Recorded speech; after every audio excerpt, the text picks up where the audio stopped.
Welcome to my channel. Welcome to a new video. Interested in hearing stories about men being harassed by their female coworkers? Well, I've got a new one for you. I think it's a mind-blowing story, and it is based on real events. I've changed all names. I wouldn't want to get myself into trouble. The following story involves a soap going on in my current job. You'll probably get the feeling that I've exaggerated a few things here and there because certain events are really hard to come by. You may think, nah, that can't be true because those things only happen in movies and soaps. But trust me, 95% of what I'm about to tell, if it isn't more, is based on real events. Which makes it true what some people say. Reality can be more mind-blowing than fiction. So no, this is not an invented story. I think it can even be considered an illustrative case of how mistreating men on the work floor is not taken seriously by society, if the perpetrator is a woman. What are we dealing with in the story? Well, in short, it's a story about a woman who's been refused several times by a man. She seems to have a mental illness, and she is incredibly jealous of other female coworkers who get along well with the man she desires to be with.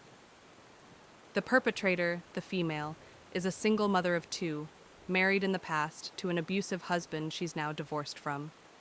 At least that is what she claims, that her ex was abusive to her. Although she has worked there for 6 to 7 years now, there is just a handful of colleagues, mainly management, who knows that she's a single mom. To the rest of the department, she portrays the illusion that she's childless.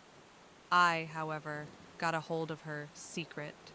I just don't understand why you would lie about being childless, unless she thinks being childless makes her more attractive to potential suitors. Her daughters are young adults who must be in their 20s now. Telling a lie that you're childless can't be that hard to tell, considering the age of her kids.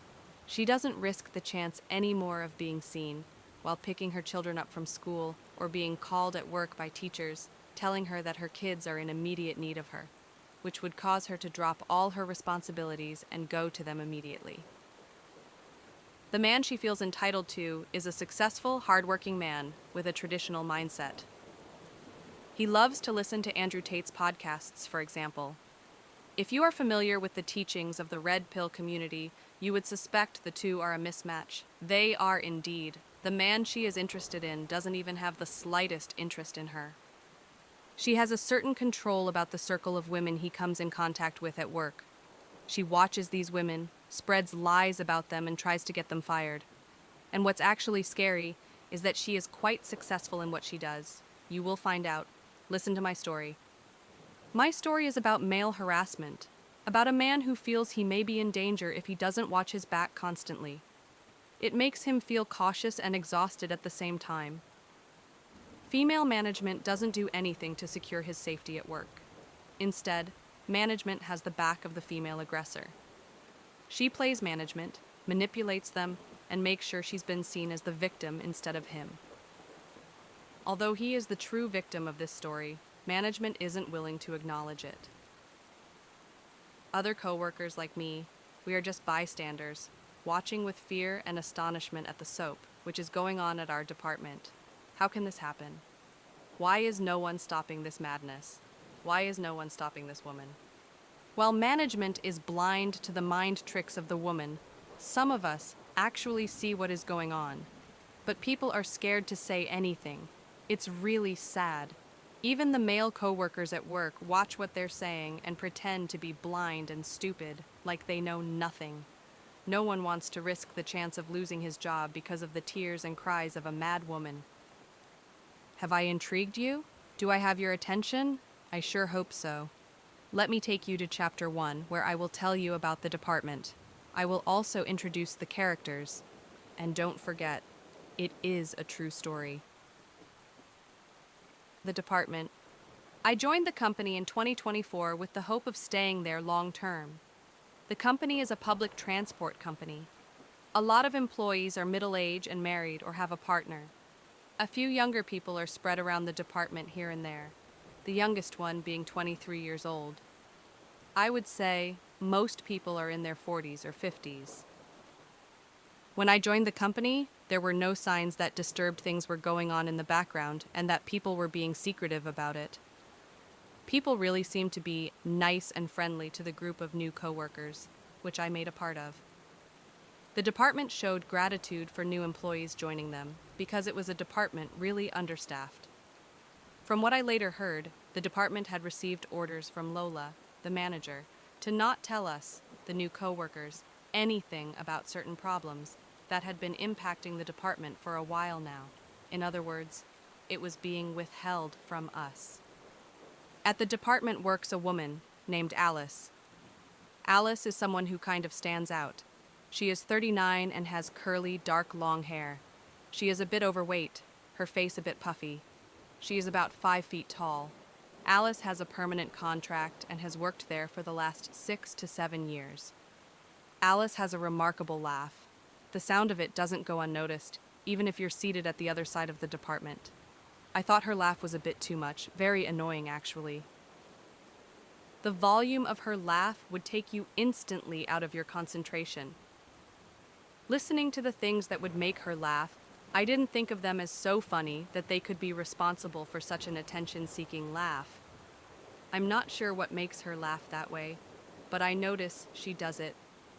In particular, when the man is around, she's romantically attracted to named Aaron, as if she wants to catch his attention. As you will find out later, there is also another reason for her laugh, but much about this later. Alice is the kind of person that makes other people feel uncomfortable very fast. She comes across as the annoying schoolgirl from your past, the one with the big mouth, who was willing to use her fists to make her point. I, of course, never saw her use her fists, but she sure as hell wasn't someone you wanted to be in a discussion with. She seems to be surrounded by some aura of aggression. Especially women seem to be her target, attractive women. There was this other girl joining the department at the same time as me named Rosa. Rosa would dress very feminine or even sexy, call it that way.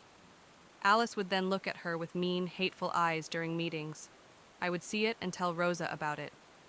Rosa would then tell me she had already seen it. Later, I would find out that Alice had been really upset when she heard the news that Rosa would be hired. Apparently, she had seen Rosa in the waiting room when she was invited for her job interview. She thought Rosa looked like a whore.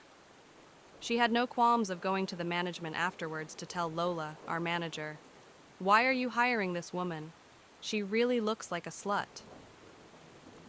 She really used the word slut, believe it or not.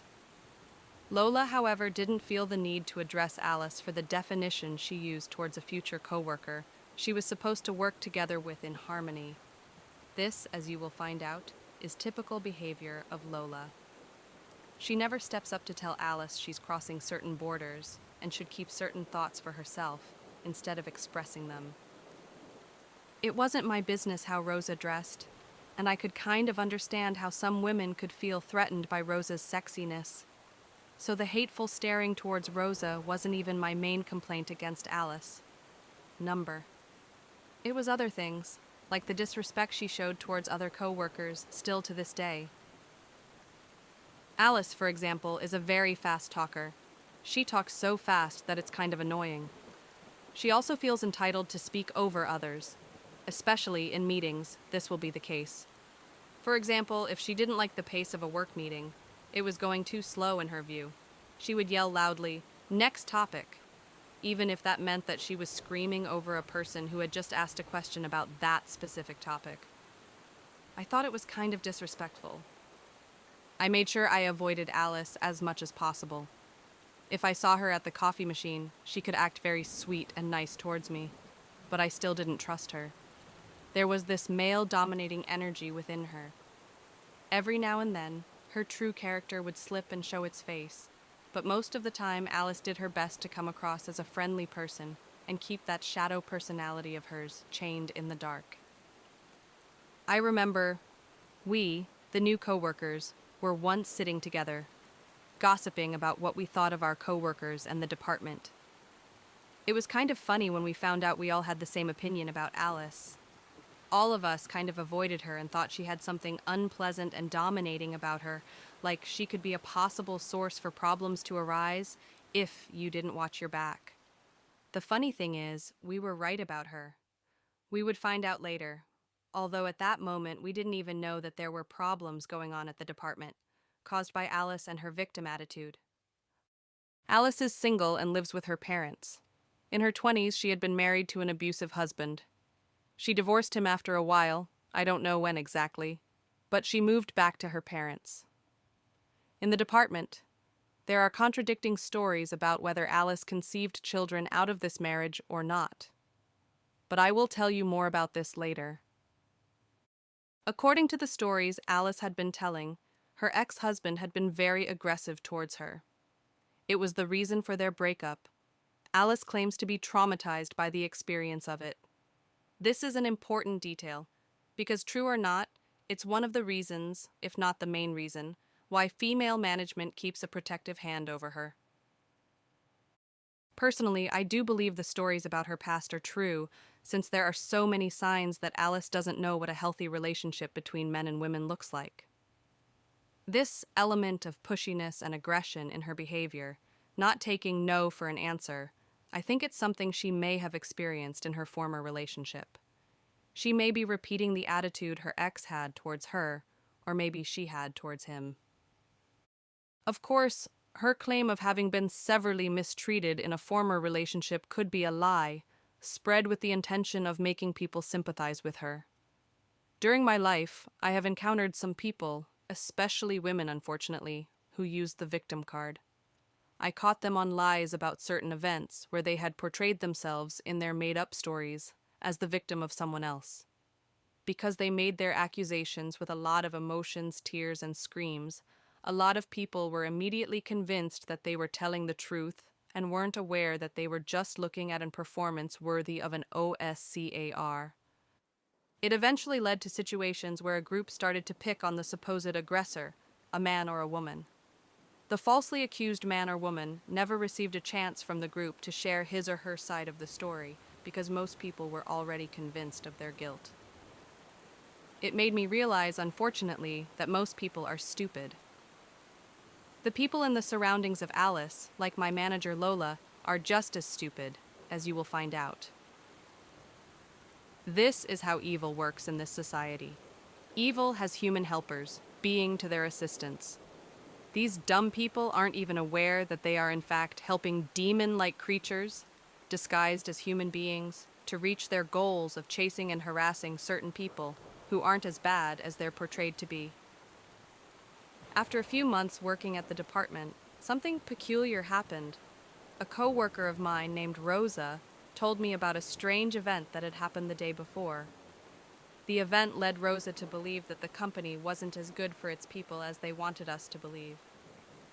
Rosa's story would change my perception of the department forever. From now on, I wouldn't even feel safe anymore. There was this girl working at the department named Carrie. She hadn't been working there for long, maybe like a year or so before we started. Carrie seemed nice, although we didn't talk to her a lot. She seemed quiet and introverted. She was 33 years old and a very pretty woman. She was single. The company had a parking garage in the basement. In the middle of the parking garage, the company had created a smoker's space. IT was the only spot where employees were allowed to smoke. Of course, it wasn't a good spot. The smokers were unsatisfied by its location, and they were right. If cars wanted to pass by, you had to step aside to let them pass. Especially at busy hours, this could be very annoying. Employees had complained several times about its unpleasant location, but management refused to change anything about it. I suspect it was their way to discourage employees to smoke and show at the same time that they didn't respect those who did. Sometimes non-smokers like me would gather at the spot just to have a chat with the others. So it eventually turned out to be a spot for smokers and non-smokers. Back to the story, Rosa and Carrie were at that smoking spot one day, around 5 p.m. A lot of employees had already left. Carrie suddenly became emotional, insisting that there was something important she wanted to tell Rosa. It involved her safety. She started to cry hysterically. An alarmed Rosa encouraged her to tell her what was troubling her mind, but Carrie responded by making some strange remark about not being safe in the parking garage. "We are seen by more eyes than you think," Carrie said. It was a mysterious comment. Rosa looked at her surroundings and couldn't understand why Carrie made that remark. There weren't many coworkers left. The parking garage looked pretty much empty. Carrie kept insisting that they weren't safe there and begged Rosa to bring her home. Although Carrie did have her own car, at this point she was too emotional to drive anyway. Rosa agreed to take Carrie home. The two drove off. In the car, Carrie finally felt safe enough to tell Rosa about some troublesome events going on at the department. Carrie told Rosa that Alice was threatening her on a regular basis. Carrie had the proof of IT in the form of recorded voicemails and phone conversations.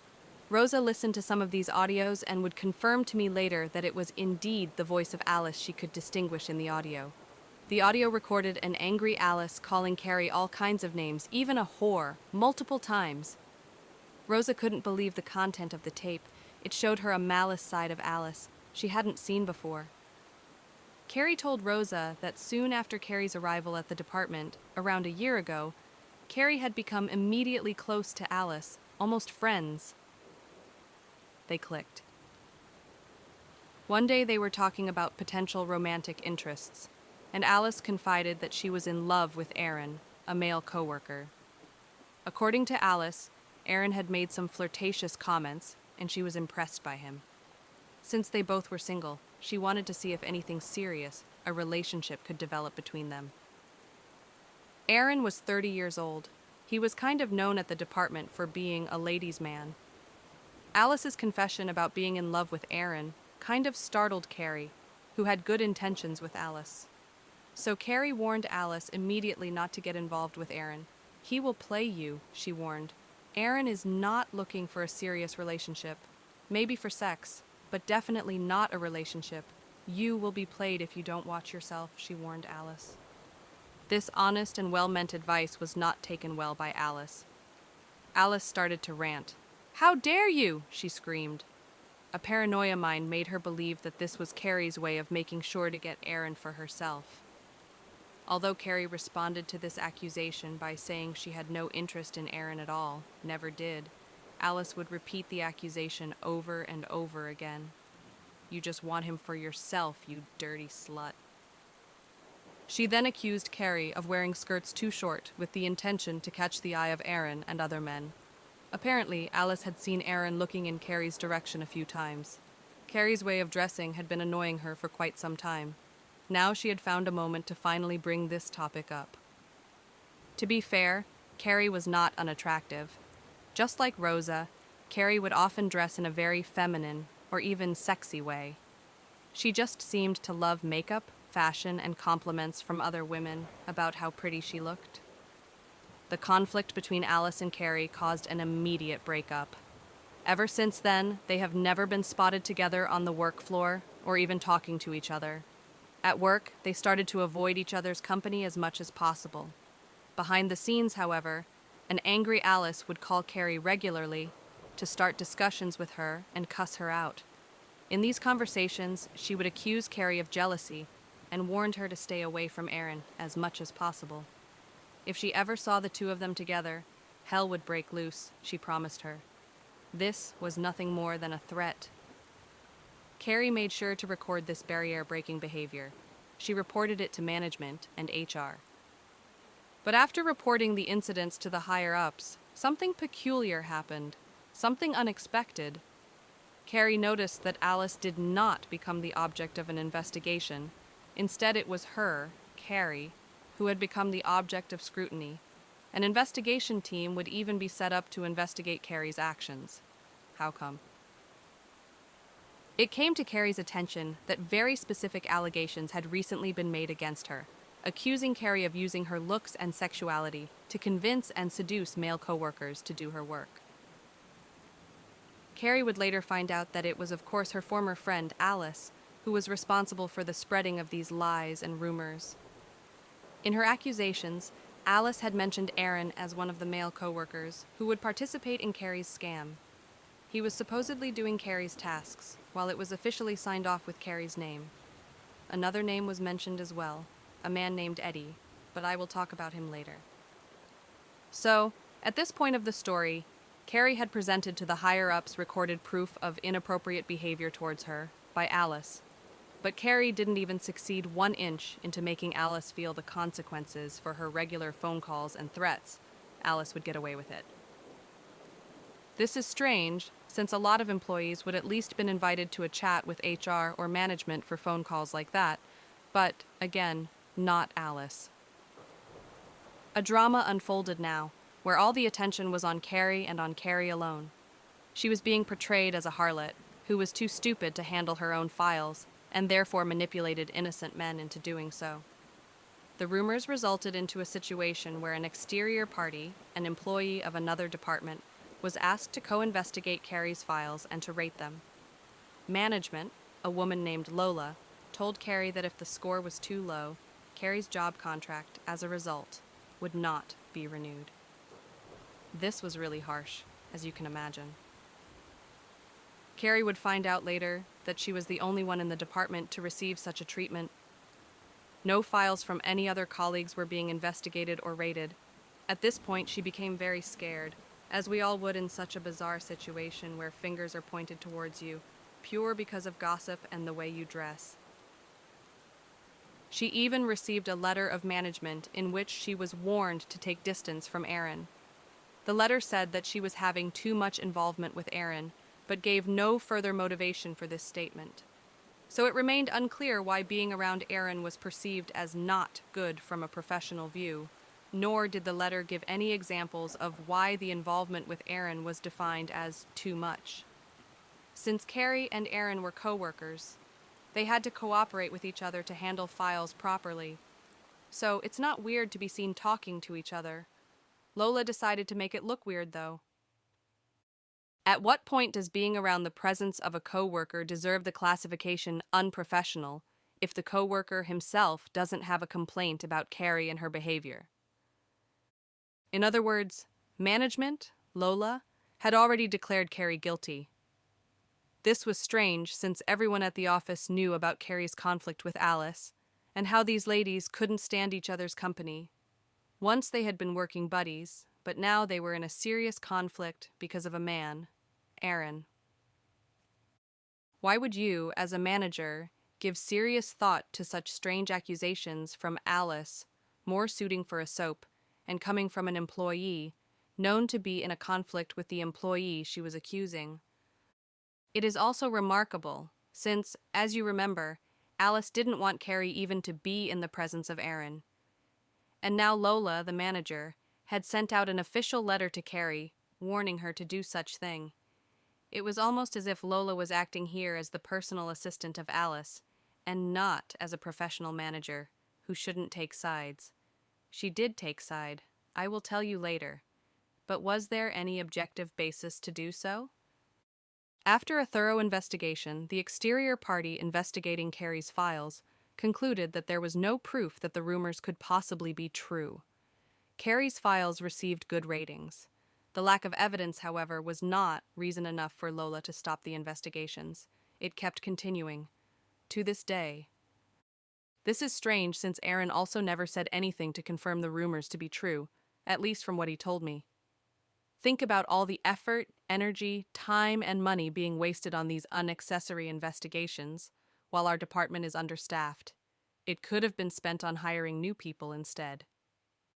The strange thing is also, do you remember I told you about that day when Carrie and Rosa were in the parking garage? Carrie was warning Rosa that it wasn't safe to tell her story there. The day after Carrie told her story to her in the car, Rosa was approached by a coworker, asking Rosa, "Hey, you and Carrie have been talking yesterday evening? What were you talking about?" Apparently, they had been seen that day talking to each other. So it turned out to be true what Carrie said, that they were being watched at that moment, only they couldn't perceive it. At this point, it is important to tell you more about Lola, the female manager. Lola is a key figure in the story. She is the puppet of Alice, although she isn't aware of it. Lola is more to be blamed than Alice for the way this story turns out, because Alice has no power, but Lola does. Lola should act more responsible with the power she has, but she doesn't act accordingly. Lola is 40 years old. For 2 years now, she's managing my department. Before that, she worked as a manager at another department, and that wasn't successful as well, if you have to believe the stories of her former coworkers. They were pleased when Lola left them. They despise her for being such a difficult person to work with. Lola, in my opinion, is indeed an awful manager. There is not much good I can say about her. Lola has never done our work, so she has no idea of how stressful and high demanding the job really is. I even strongly feel that she looks down upon us and the job we perform. Lola keeps insisting that we should produce more and punishes us if we don't meet her expectations. A form of punishment is turning out the radio on the work floor. According to her, the radio is one of the reasons why the department doesn't keep up with her reasonable demands. Confronting her with arguments that her demands are not reasonable at all has never helped us. After a long dialogue, she concludes that her demands are not only reasonable, but even set too low. She insists that things like radio and smoking are withholding us from producing more. This woman has never worked a day properly in her life. She's always attending meetings and doing coffee with the higher-ups. Lola has no idea what it's like to have to finish multiple tasks in one day, like calling customers and calculating the right amount of money they are entitled to. Although I don't work there for long, I have already seen a handful of people leave, for several reasons. They called in sick because of a burnout, or were just relentlessly fired by Lola. The funny thing is, although Lola acts very strict at work, there are rumors that she isn't like this at all with her partner. According to the rumors, Lola is submissive to her husband and hasn't much to say in her household. Lola is co-managing the department with a male manager named Keith. Keith is almost retiring and doesn't actively manage anymore. Therefore, most of the managing work is done by Lola, while Keith makes sure he stays involved with making the decisions that have a big impact on the department. Keith and Lola don't like each other. Keith has been very open about this. I think he doesn't even care anymore to let us know, since he will be retiring very soon anyway. The reason why Carrie hasn't been sent away by Lola yet is because of Keith's involvement. Since there was no objective basis for the rumors surrounding Carrie, there was no reason for Keith as well to not renew Carrie's contract, as a reward for her hard work during the year. If it was up to Lola, however, Carrie's time at the department would have ended months ago. She has made this clear to Keith, and Keith has told this to Carrie. So, where is this hate for Carrie coming from? Why does Lola treat her with such injustice? Although Lola has done her best to hide it, several people at the department have found out that Lola and Alice are actually friends. They see each other outside work and call each other for private chats. I'm not sure how this information has come out. Maybe they were seen together, but I do think the rumor is true.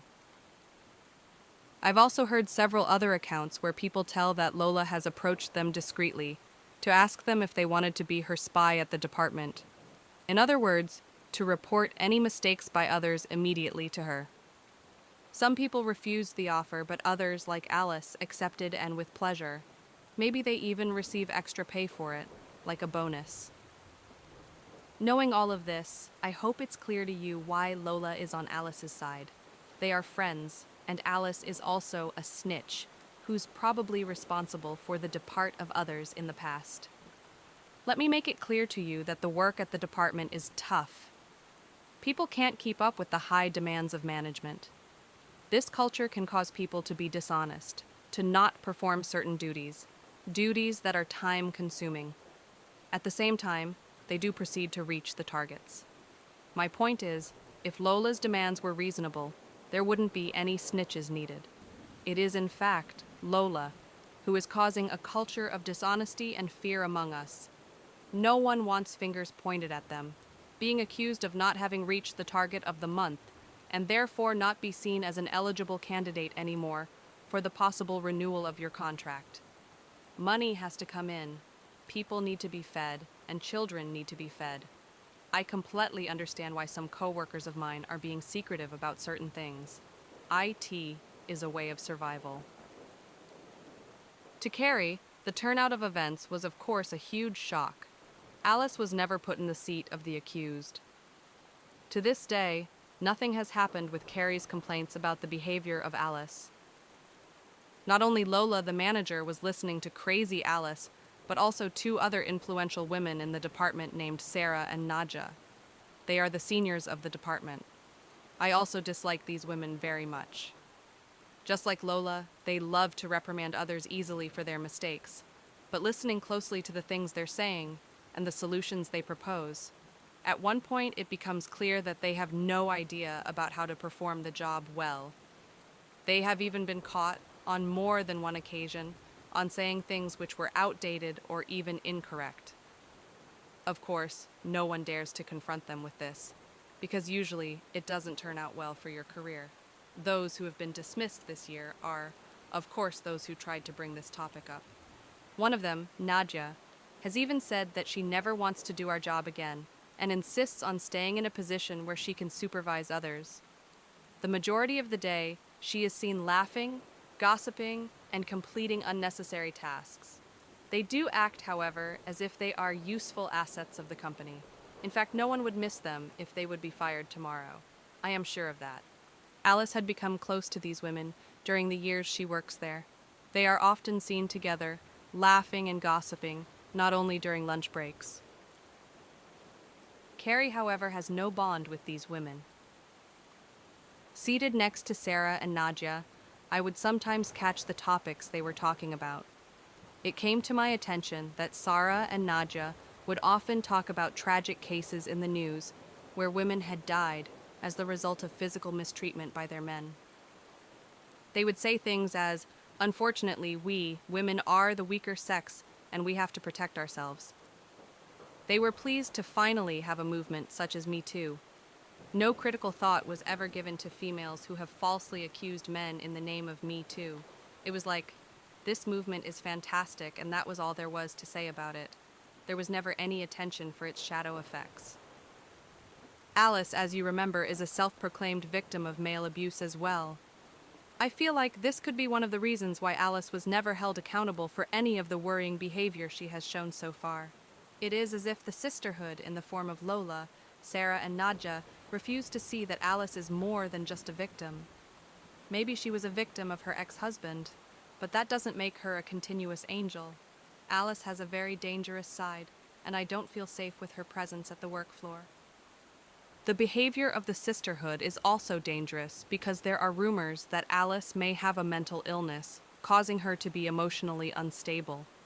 Some people say she may be bipolar. If so, the sisterhood isn't helping her much by protecting her by all costs. They would do her more good by acknowledging that there is a problem and to lead her subtle but firm to the ways of therapy. If Alice is a narcissist or a psychopath, of course, therapy won't help her in any form. Another reason why they are protecting Alice is because Alice is a single mom. A mom or not? There are contradicting stories about Alice being a mother or not. When I ask some of my coworkers if Alice has children, they deny it. According to these coworkers, Alice is a single woman of 39 with no children. I doubt it very much. One day while standing at the coffee machine, it came to my attention that Alice was talking to a female coworker. I walked by a few times. I could clearly hear that they were both talking about their children. They were sharing experiences with each other. One day I had a chat with a male coworker who would retire. It was his last day. I asked him which coworkers had children. When I mentioned Alice's name, he'd tell me to my huge surprise that she was a single mom and that she had 2 adult daughters. It surprised me how most coworkers at the department, who had known Alice for years, were convinced that Alice didn't have any kids and thought I was talking nonsense when I confronted them with what I heard. No, Alice does not have any children, they kept insisting. Okay, but if so, why are there contradicting stories about this matter?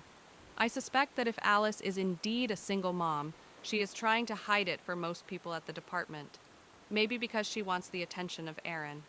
Aaron would never date a single mom if you believe the stories about the type of woman he's looking for. Aaron is a follower of the red pill community, as you will find out later. A single mom is not the type of woman he wants to be in a serious relationship with. Instead, he is looking for a woman with not much baggage at all. Alice doesn't fit that profile, from what I can see. Carrie and Eddie. Carrie had become scared of Alice. Alice's power within the department was indeed frightening. When Rosa and Carrie were together in the car, on that specific day, on their way to Carrie's home, Carrie had made another remarkable claim about Alice.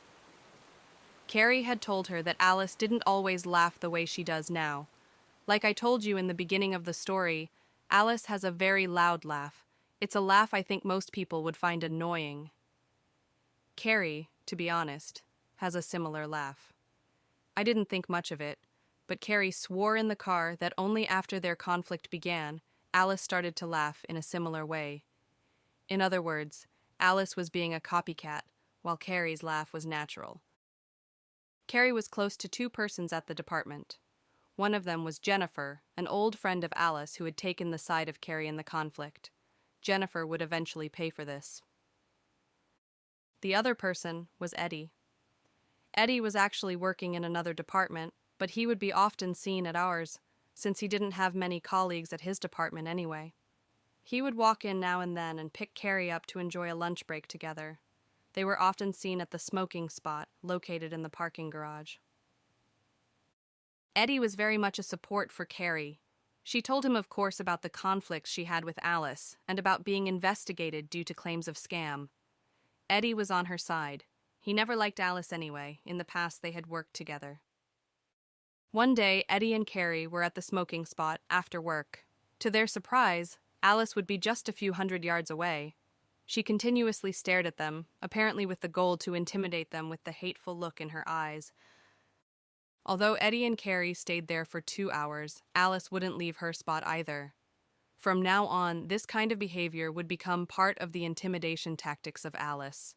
It would become standard. Eddie and Carrie wouldn't be left in peace, but stared at from a distance of 100 yards away, while she was doing nothing but staring at them and lighting up a cigarette once in a while. Only when they walked to their cars with the intention to finally leave, it would cause Alice to leave as well. I think this was the first time Eddie and Carrie sensed that Alice was more dangerous and unstable than most people thought. Although some people laughed behind Alice's back, knowing about the situation with Aaron, they still didn't think Alice was much of a threat. I think Alice being a woman made them think that. Eddie and Carrie, however, would see how Alice acted when management wasn't around, when most employees had left. Eddie's friendship with Carrie eventually became his downfall within that office. Lola made sure of that. One day, Eddie came to our department to pick Carrie up for a break, only to realize that he couldn't enter the area anymore. The access rights on his entrance pass had been stripped away by Lola. As we would find out later, Alice was the cause of this. The day before, she hurried to Lola in tears to let her know that she was being bullied by Eddie. Apparently, Eddie had made a few jokes about her when they were gathered at the smoking spot with a larger group. The victim card and the lies about Eddie made Lola take away his entrance rights immediately. His side of the story wasn't even relevant. He got an email as a form of explanation, warning him to stay away.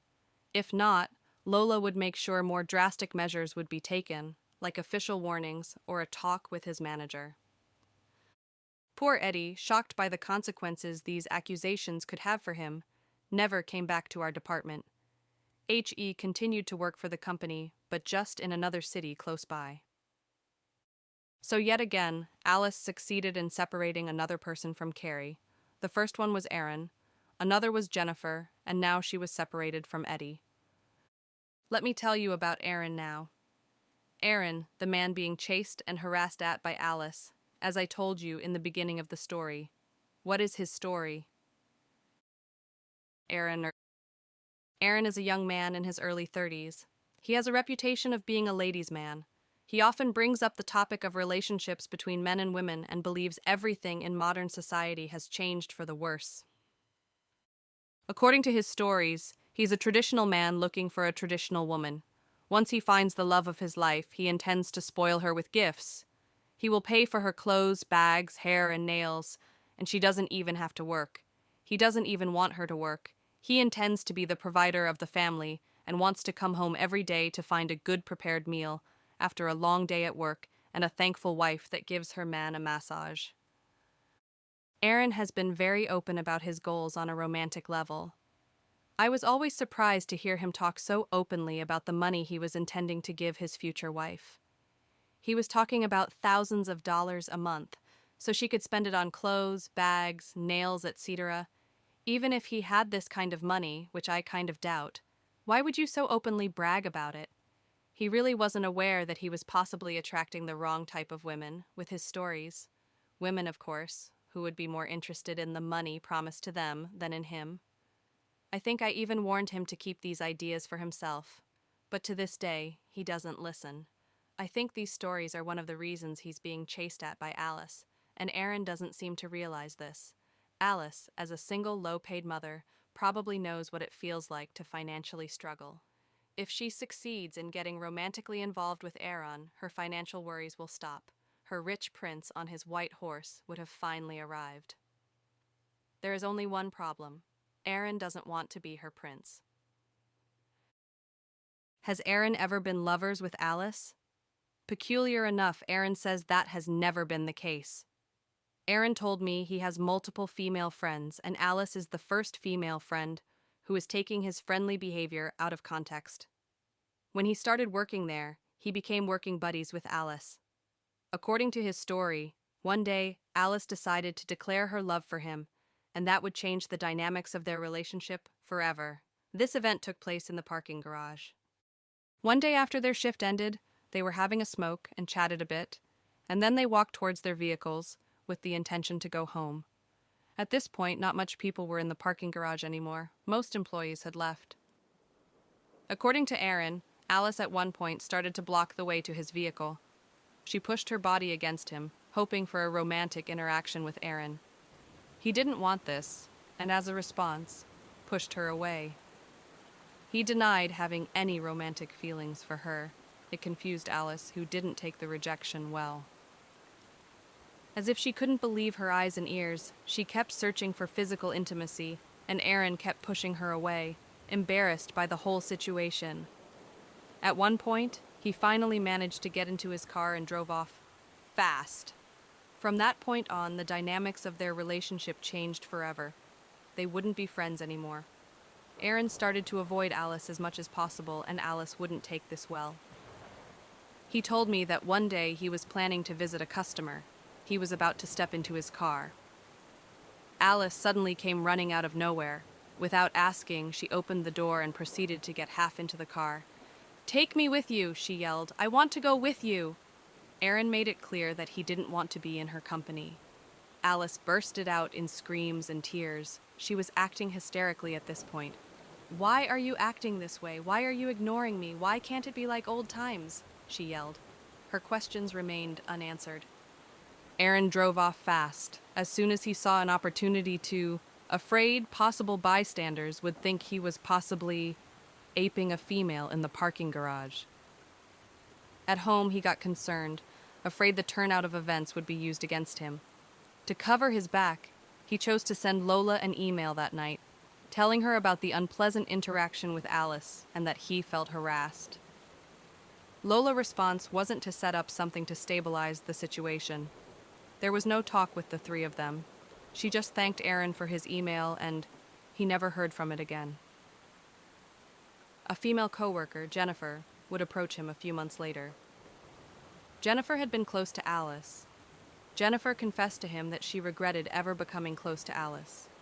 Alice would call her every day after work. For hours and hours, she'd only talk about Aaron, the man who wasn't even interested in her, but was constantly on her mind. For some reason, Alice thought Jennifer was the appropriate person to talk with, unaware that Jennifer was actually very annoyed by the many phone calls she received in her private time. The topics of the phone conversations would leave her with disturbed feelings that something was off with Alice. Alice, for example, confessed to Jennifer one day that she knew exactly how Aaron smelled. She would say things as, "I know he's here at office. I haven't seen him yet, but I can smell his fragrance." She also told Jennifer that she was planning to buy Aaron a gift and give it to him, of course. Talking about Aaron would make Alice excited and happy. as if she was talking about a new boyfriend she's in love with. The obsession with Aaron would scare Jennifer away. She eventually decided to cut ties with Alice, in a subtle manner, of course, but she made sure not to be bothered again with stories about Aaron during or after work. When the conflict between Alice and Carrie began, Jennifer would eventually become close to Carrie and choose Carrie's side. Jennifer, at a later point, would get a burnout and leave the company sick. She has no plans of ever coming back. According to some co-workers she was close to, Jennifer was being stuffed with files. It was her price of cutting ties with Alice. Alice has influence on the amount of files given to employees, and she gave Jennifer disproportionate amounts of files to be handled in a short time. This kept going on for months. Jennifer couldn't keep up and eventually called in sick, never to be seen again. Alice and her stalking. According to company policy, employees were not allowed to remain at office alone. Even if your shift didn't end yet, you are supposed to go home if you find yourself alone at the office. People started to notice that Alice, however, was breaking this rule. The security guard would find her at 6, 7, or even 8 p.m. all by herself. He would request her to leave. One evening, he even found her in a closed-off area. Apparently, she had closed the doors behind her, while there obviously was no need to, since everyone had already left. The security guard asked for an explanation, and Alice only gave a vague one. More rumors started to spread about her strange behavior. What led her to stay alone at the office so late? Was there a specific reason for? Aaron had started to work more often at the other side of the building's company because he wanted to avoid Alice as much as possible. He feared any future interactions with her. There was this fear of one day being falsely accused of inappropriate sexual behavior by Alice as a form of revenge for not desiring her. He confessed to me he didn't even thought she was sexually attractive. He thought she was overweight and unpleasant. Aaron was annoyed that his complaints about Alice were never taken seriously by management. Alice would often be seen in the parking garage, watching and monitoring Aaron as he would leave. Male co-workers even started to assist him to his car, to make sure there was no room for Alice to suddenly ran to him from the corner she was standing. Although she never laid his hands on him, Aaron confessed to me that he thought she was crazy. Although he could physically overpower her, he didn't know if that would still be the case, if Alice would pop out a gun or a knife. Co-workers would even start to crack jokes about the whole situation as a form to deal with it. People would say things like, "We're actually very unsafe at work.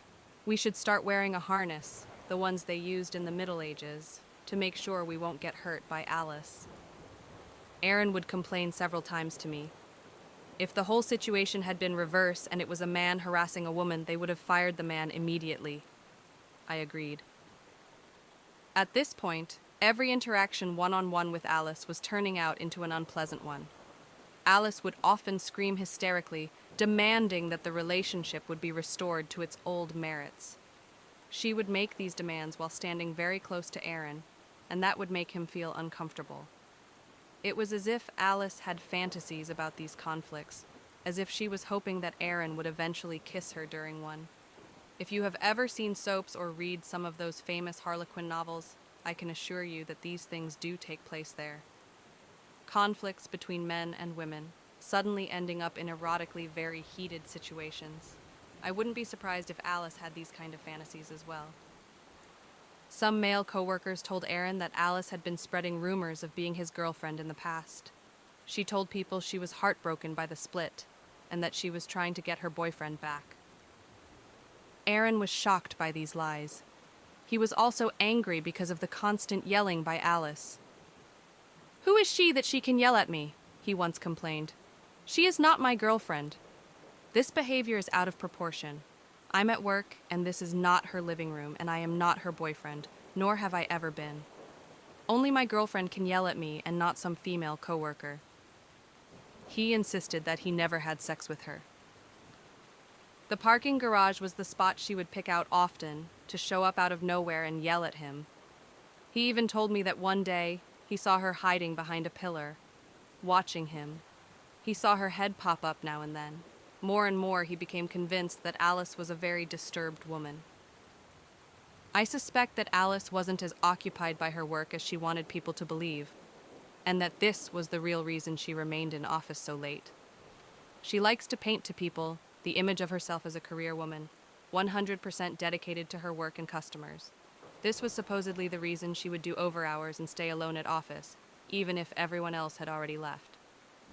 Of course, this story of her was nonsense. Alice had started to become obsessed by Aaron and his life. She wanted to know where he was, every minute. She wanted to know whom he hangs out with, and if the people he hang out with were women. Since he had decided to avoid her as much as possible, she studied him in secret by apparently keeping an eye on the entrances of the building. And you can guess it, I think. Alice would be found by the security guard in these locations where she had a very good view of the entrances of the building. In other words, she probably kept a close eye on Aaron's coming and going. Aaron wouldn't notice any of that, since the windows of the building were dark and like mirrors from the outside. You couldn't see what or who was at the inside of the building. Alice, however, could see everything and everyone clearly. Aaron would notice that Alice would often join the gathering at the smoking spot, as soon as he had joined that spot himself. It was as if she was watching him, he complained to me one day. And as I suspect, she really did. He would take his male buddies from work to the smoking spot and hide his surprise when Alice would join them only a few moments later.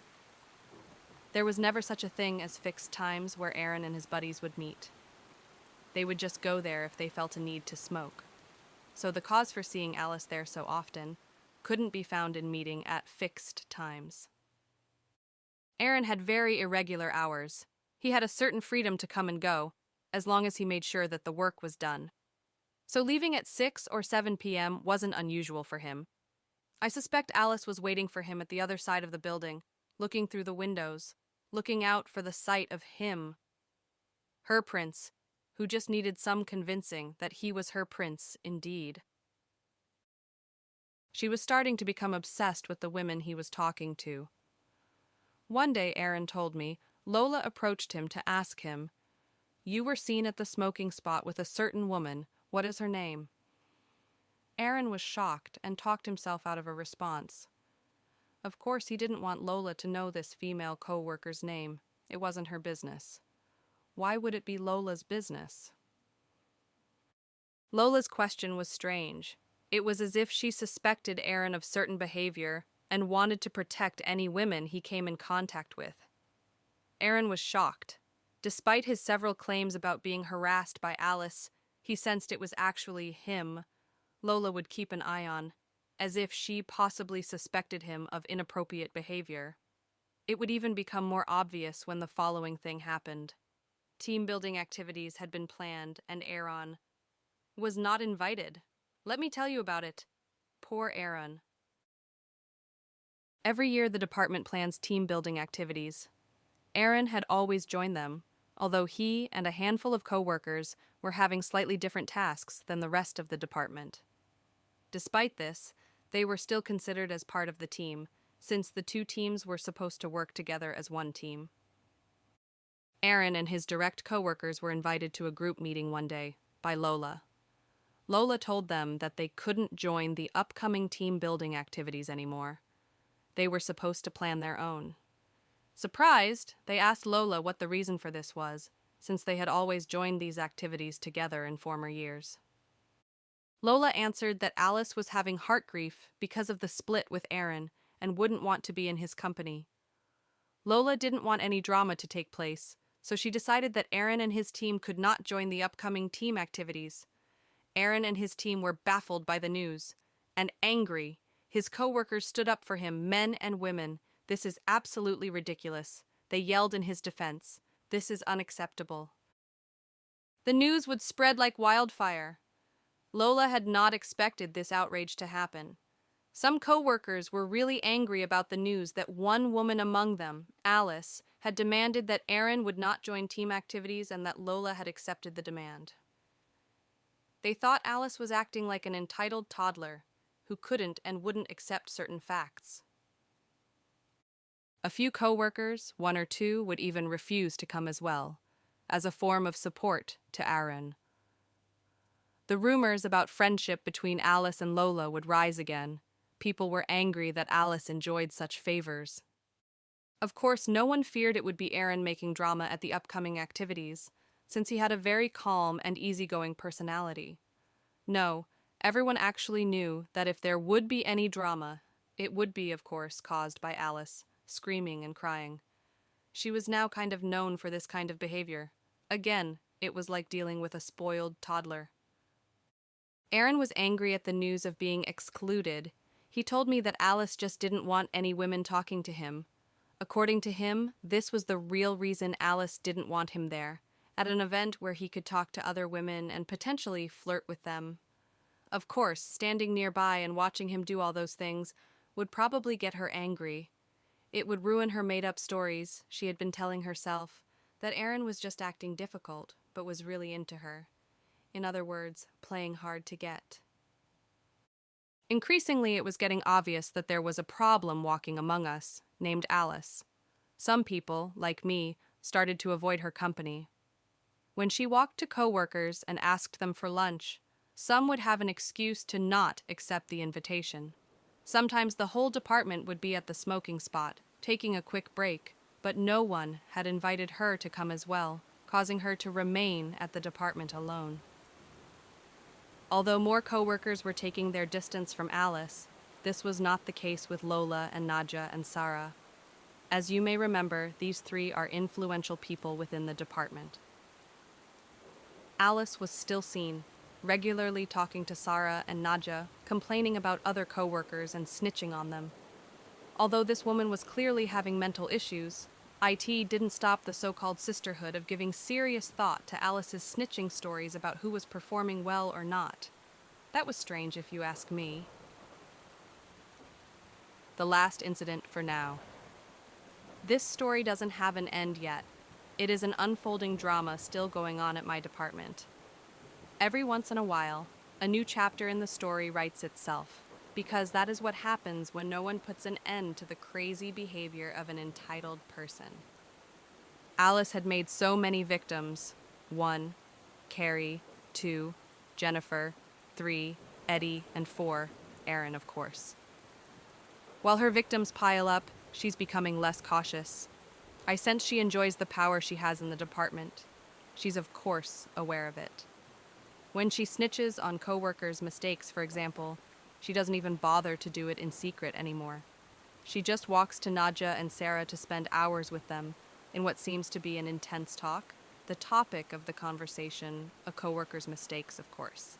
It is just mind-baffling since she's a woman far from perfect behavior herself.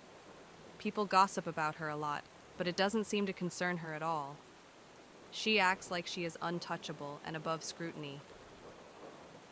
The latest incident in this real-life soap happened only a few weeks ago. Aaron told me about it. Aaron and Alice were at the office one day. He was sitting behind a desk in a closed area, in a work spot meant for employees who wanted to work in a quiet place. At some point, a lot of coworkers had left the department, but Aaron hadn't noticed. He looked up when he saw someone suddenly enter the area. Alice, of course.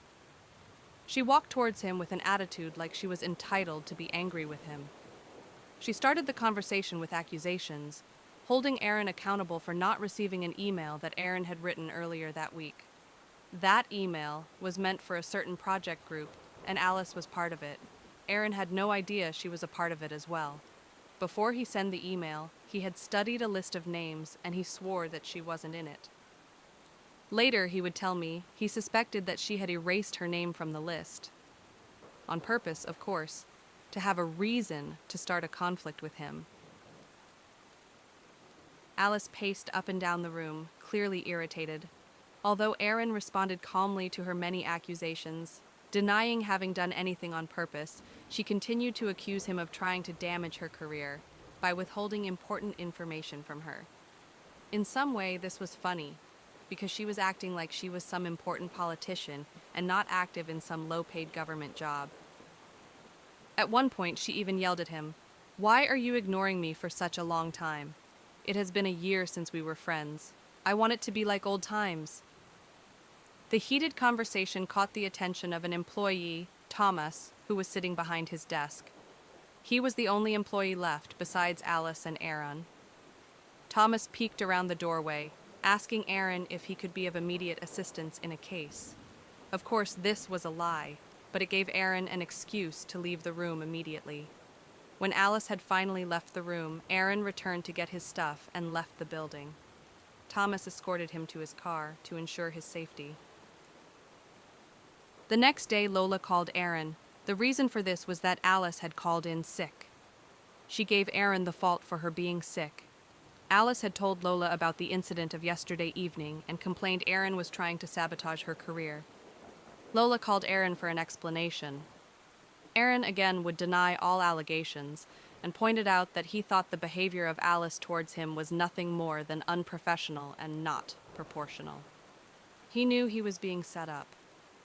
For Alice to call in sick and blame him for her illness was, of course, nothing more than a tactic to make Lola sympathize with her.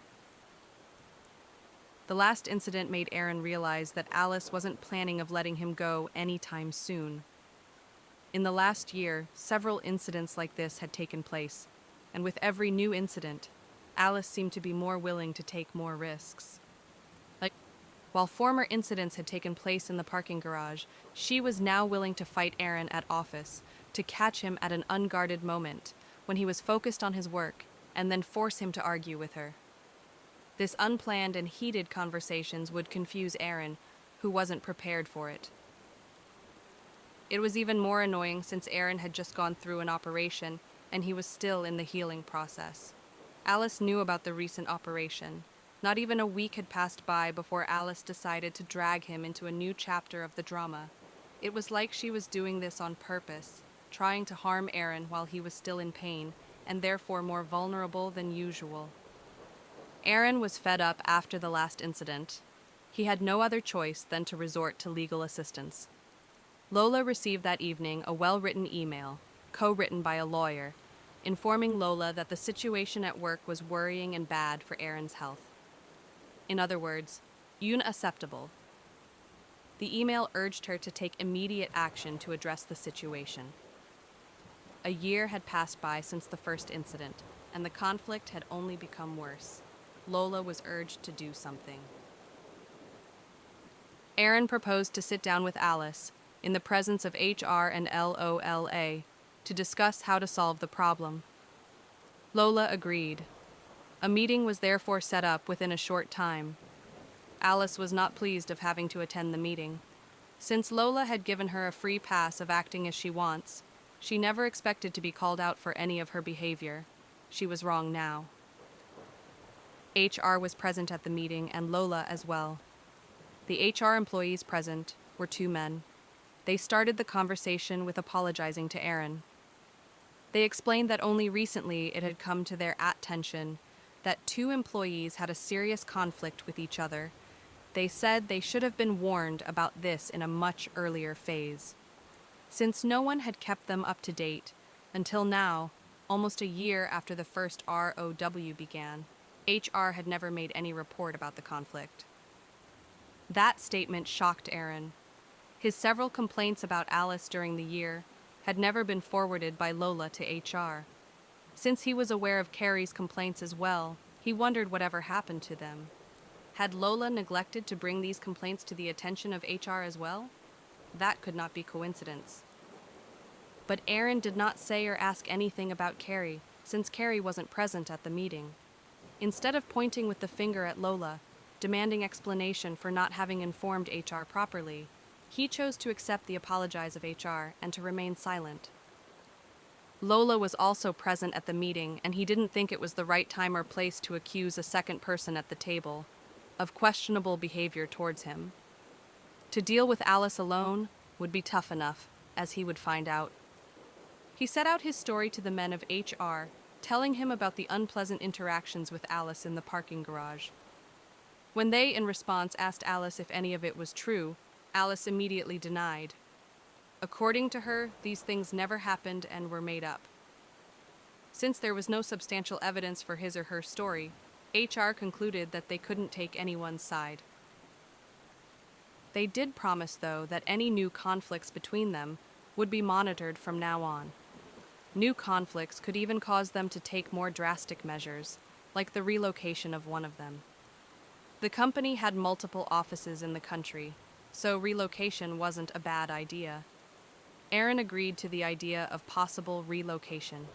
During the conversation, he had realized that not only Alice was a possible threat to his career, but Lola as well, since she never forwarded any complaints about her friend Alice to HR. Relocation, of course, would bring him under a new manager.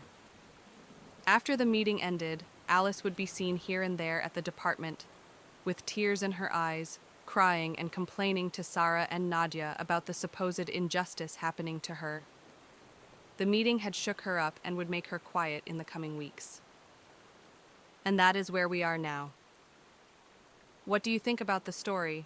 Do you feel Aaron's pain for having been ignored for such a long time by management, not considering his well-being important? Do you think he's being discriminated against because he's a man? I will keep you updated with a part 2 if there is any reason to. I sincerely hope you enjoyed my story. If you like my story, give me a like and become a member of my channel.